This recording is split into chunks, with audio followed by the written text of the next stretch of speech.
Hey guys, welcome है आप लोग का लेक्चर फर्स्ट में जो है पाइथन का इंट्रोडक्शन। इसके अंदर हम जानेंगे कि पाइथन क्या है, पाइथन को डेवलप किसने किया, पाइथन पुरानी है या जावा, पाइथन के फीचर्स के बारे में बात करेंगे, पाइथन का यूजेस कहाँ कहाँ है इसके बारे में जानेंगे, पाइथन की सैलरी और इसकी ग्रोथ। तो चलते अपनी फर्स्ट स्लाइड की तरफ जो है व्हाट इज पाइथन। तो Python is a general purpose interpreted language. इसको हम जनरल पर्पस प्रोग्रामिंग लैंग्वेज भी कहते हैं। इसका मतलब क्या हुआ? इसका मतलब है कि पाइथन एक स्क्रिप्टिंग लैंग्वेज की तरह भी काम करती है और प्रोग्रामिंग लैंग्वेज की तरह भी काम करती है।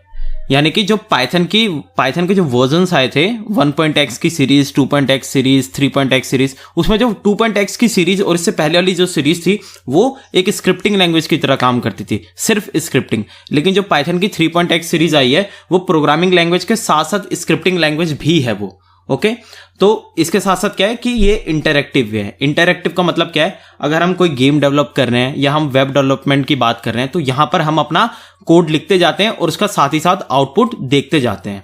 ओके, पाइथन ऊप्स पे भी काम करती है, यानी कि ऑब्जेक्ट ओरिएंटेड है। ऑब्जेक्ट ओरिएंटेड का मतलब क्या है? इसका मतलब है कि ये C++ और जावा की तरह क्लासेस और ऑब्जेक्ट का इस्तेमाल करके भी प्रोग्राम को बनाती है, जिसके अंदर ऊप्स के अंदर अगर आपने थोड़ा बहुत भी अगर आपको आइडिया होगा तो ऊप्स के अंदर आप जानते हो क्या होता है। क्लासेस होती है, ऑब्जेक्ट होते हैं, इनहेरिटेंस होता है, इनकैप्सुलेशन होता है, पॉलीमॉर्फिज्म होता है, इस तरीके के। तो आगे जब हम कोड वगैरह करेंगे, प्रोग्राम बनाएंगे कभी ऊप्स का, तो इसके अंदर हम जानेंगे। साथ ही साथ ये हाई लेवल लैंग्वेज है, हाई लेवल प्रोग्रामिंग लैंग्वेज है। ओके, तो बढ़ते हैं अगली स्लाइड की तरफ। Who was developed Python? Python को डेवलप करने वाले थे गुइडो वैन रॉसम। कब किया था? 1989 में इन्होंने डेवलप किया था पाइथन को। ओके, पाइथन ओल्डर और जावा, पाइथन पुरानी है जावा, तो इसका सीधा आंसर है कि पाइथन पुरानी है जावा से। लेकिन जावा पॉपुलर बहुत ज्यादा पाइथन से, लेकिन अब 6-7 सालों से पाइथन भी काफी ज्यादा पॉपुलर हो रही है। इनफैक्ट पॉपुलर इसलिए हो रही है पाइथन क्योंकि पाइथन हर जगह है और पाइथन इजी है इसी चीज के लिए। तो जावा कब आई थी? 1995 में और पाइथन 1989 में, इससे भी पहले। ओके, तो चलते हैं अगली स्लाइड की तरफ। पाइथन के फीचर्स। तो पाइथन के फीचर्स हैं, पहला फीचर पाइथन का है कि easy to learn. Easy to learn क्यों है? देखिए, अगर हम C++ या जावा की बात करें तो हम वहां पे हमें अगर हेलो वर्ल्ड का प्रोग्राम लिखना है तो हमें कम से कम उसके अंदर कुछ नहीं तो हमें 6 से 7 लाइन का कोड लिखना पड़ता है। और ये जावा की बात करो तो यहाँ पे ऐसे ही कम से कम 5 से 6 लाइन का वहां भी कोड लिखना पड़ता है। लेकिन पाइथन में क्या है कि यहाँ पे हम 1 लाइन के अंदर अपना हेलो वर्ल्ड का प्रोग्राम बना देते हैं। तो इसीलिए इसके सिंटैक्स बहुत ईजी हैं और इसमें सेमीकोलन्स वगैरह भी यूज में नहीं आते इसी चीज के लिए। दूसरा क्या है? ये इंटरप्रेटेड लैंग्वेज है। इंटरप्रेटेड लैंग्वेज का मतलब क्या है? इंटरप्रेटेड लैंग्वेज का मतलब है, देखिए जैसे C++ और जावा और इनफैक्ट C भी, तो ये प्रोग्रामिंग लैंग्वेज है। तो इसमें क्या है कि हम कोई प्रोग्राम हम रन कराते हैं तो डायरेक्टली कंप्यूटर से इंटरेक्ट करता है। लेकिन पाइथन में ऐसा नहीं है। पाइथन में बीच में कोई एक मीडिएटर काम करता है। कहने का मतलब क्या हो गया? पाइथन का हम कोई प्रोग्राम रन कराते हैं तो पहले वो उसकी एक बाइट कोड बनाता है और वो बाइट कोड जो होती है वो कंप्यूटर से इंटरेक्ट करता है। तो इसका एक ये रीजन है कि इसलिए थोड़ा सा स्लो भी है। बाकी C++, C और जावा से मुकाबले ये थोड़ा स्लो है पाइथन, लेकिन ओवरऑल ये अच्छी लैंग्वेज है, काफी अच्छी लैंग्वेज है।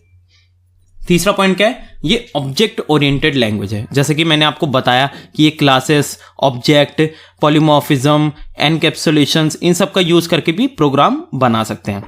चौथा पॉइंट क्या है? ये GUI को सपोर्ट करता है। GUI सपोर्ट मतलब जैसे कि देखिए हम C++ के अंदर हम प्रोग्राम बनाते हैं। अगर आपने कभी पढ़ी हो तो आपको पता होगा C++ के अंदर हम सिर्फ कंसोल बेस्ड प्रोग्राम बना सकते हैं, लेकिन इसके अंदर हम GUI पे भी बना सकते हैं। GUI की फुल फॉर्म होती है ग्राफिकल यूजर इंटरफेस। यानी कि जैसे कि आप ये देख रहे हैं, ये पावर पॉइंट है, ये पूरा का पूरा ग्राफिकल यूजर इंटरफेस है।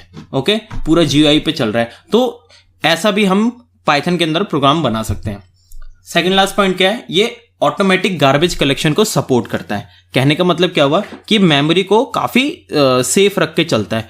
कहने का मतलब हुआ कि अगर हम कोई वेरिएबल इनिशियलाइज करते हैं और उसको कहीं पे यूज नहीं करते तो पाइथन उस मेमोरी को कहीं एलोकेट नहीं करता, उसको ऐसे ही रहने देता है। अगर हम उसको कभी यूज करेंगे तब जाके उस मेमोरी को एलोकेट करेगा, अदरवाइज वो एलोकेट नहीं करता। तो इससे हमारी मेमोरी बचती है। रिच लाइब्रेरीज और मॉड्यूल्स।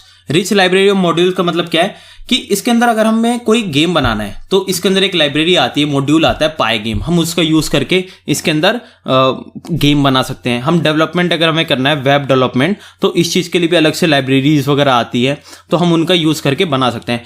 आपको इसके अंदर क्या है कि अगर मैथ्स के फंक्शंस को यूज़ करने जैसे सम, ऐड, सबट्रैक्ट, तो इसके अंदर हम मैथ्स मॉड्यूल का यूज़ कर सकते हैं। इस तरीके से हम बना सकते हैं। कोई साइंटिफिक प्रोग्राम आपको क्रिएट करना है, बनाना है, तो उसके लिए भी अलग से लाइब्रेरीज आती हैं। अगर हम आगे प्रोग्राम बनाएंगे तो इसके बारे में देखेंगे। तो चलते हैं अगली स्लाइड की तरफ। पाइथन का यूजेस, पाइथन के यूजेस कहाँ कहाँ हैं? सबसे पहला वेब डेवलपमेंट में। वेब डेवलपमेंट मीन्स इसके अंदर हम वेबसाइट बना सकते हैं। जेंगो और फ्लास्क एक फ्रेमवर्क है पाइथन के, तो हम इनका यूज करके वेबसाइट क्रिएट कर सकते हैं। वो भी काफ़ी अच्छी खासी वेबसाइट बनती है, ऐसी बात नहीं है कि लोकल सी कोई बन जाएगी, नहीं, बहुत प्रोफेशनल तरीके से आप इसके अंदर वेबसाइट बना सकते हैं। दूसरा पॉइंट क्या है? Game development. आप इसमें पाई गेम का यूज करके आप इसके अंदर गेम को डेवलप कर सकते हैं, वो भी अच्छी खासी गेम को डेवलप कर सकते हैं। तीसरा पॉइंट क्या है? साइंटिफिक और न्यूमेरिक एप्लीकेशन। देखिए, साइंटिफिक और न्यूमेरिक एप्लीकेशन का मतलब क्या हुआ? साइंटिफिक जैसे कि केमिस्ट्री लैब हो गई या फिजिक्स लैब हो गई, इसके अंदर कुछ ऐसे एक्सपेरिमेंट्स होते हैं जिनको करने में कॉस्टिंग आ सकती है, बहुत ज़्यादा कॉस्टिंग आ सकती है। तो उस टाइम को और उस कॉस्टिंग को बचाने के लिए हम एक प्रोग्राम बना देते हैं। ओके, अगर आप ऐसा कोई प्रोग्राम देखेंगे तो आपको अच्छे से समझ में आएगा कैसे। और न्यूमेरिक एप्लीकेशन मीन्स कि बड़ी बड़ी जहाँ पे कैलकुलेशंस के लिए कैलकुलेशन यूज होती है, वहाँ पे भी आप न्यूमेरिक एप्लीकेशन बना के उस चीज़ को आसान कर सकते हो। चौथा पॉइंट, आर्टिफिशियल इंटेलिजेंस। पाइथन सबसे ज़्यादा फेमस इसीलिए हुई क्योंकि ये आर्टिफिशियल इंटेलिजेंस में सबसे ज़्यादा कारगर है। ओके, आज के टाइम में हर चीज़ आर्टिफिशियल इंटेलिजेंस हो रही है और आने वाला फ्यूचर पूरा आर्टिफिशियल इंटेलिजेंस ही होने वाला है। इसी चीज़ के लिए पाइथन बहुत ज़्यादा पॉपुलर होती जा रही है। और अगला क्या है? Machine learning. ये मशीन लर्निंग को भी सपोर्ट करता है। मशीन लर्निंग हम पाइथन का यूज़ करके हम इसके अंदर मशीन लर्निंग करते हैं। वैसे तो जावा के अंदर भी हम यूज़ कर सकते हैं, लेकिन जावा का मैंने आपको बताया ना, जावा थोड़ा कॉम्प्लेक्स हो जाता है। अगर आप बहुत ज़्यादा डीप में जाओगे ना तो बड़ा कॉम्प्लेक्स हो जाता है जावा, लेकिन ये पाइथन ईजी रहता है। डेस्कटॉप GUI क्रिएट कर सकते हो, यानी कि डेस्कटॉप बेस्ड आप एप्लीकेशन बना सकते हो जो पूरा GUI पे चलेगा। सॉफ्टवेयर डेवलप कर सकते हो, यानी कि आप स्क्रैच से कोई प्रोग्राम आपने पकड़ा, स्क्रैच से कोई प्रोजेक्ट आपने पकड़ा और उसको आखिर तक आप लेके जा रहे हो। ओके, पूरा एकदम फाइनल आपने बना के अपने क्लाइंट को डिलीवर कर दिया। इतना आप पाइथन में पूरा कर सकते हो, यानी कि स्टार्टिंग से आखिर तक बिल्कुल। डेटा साइंस, डेटा साइंस के अंदर बहुत ज़्यादा यूज में आ रहा है पाइथन। वेब स्क्रैपिंग आप कर सकते हो, यानी कि किसी वेबसाइट से कोई आपने डेटा, एक क्लिक के अंदर कोई डेटा उठा लिया, तो ये सारी चीज़ें होती है वेब स्क्रैपिंग। ओके, तो चलते हैं अगली स्लाइड की तरफ। पाइथन की सैलरी और ग्रोथ। तो according to Hindustan Times, Python developer की एवरेज सैलरी इंडिया में 11 to 23 लाख। तो इससे आप यही अंदाजा लगा सकते हो कि पाइथन कितनी ज़्यादा पॉपुलर है। ओके, बाकी डेवलपर के मुकाबले बहुत ज़्यादा है पाइथन की। ओके, और पाइथन क्या है? हर चीज़ में है, जैसे कि मैंने आपको बताया, वेब में है, गेम में है, डेटा साइंस में है, आर्टिफिशियल इंटेलिजेंस में है, मशीन लर्निंग में है, हर जगह है। ओके, तो इसीलिए पाइथन बहुत ज़्यादा पॉपुलर है। तो मिलते हैं लेक्चर नंबर 2 में, तब तक के लिए थैंक यू।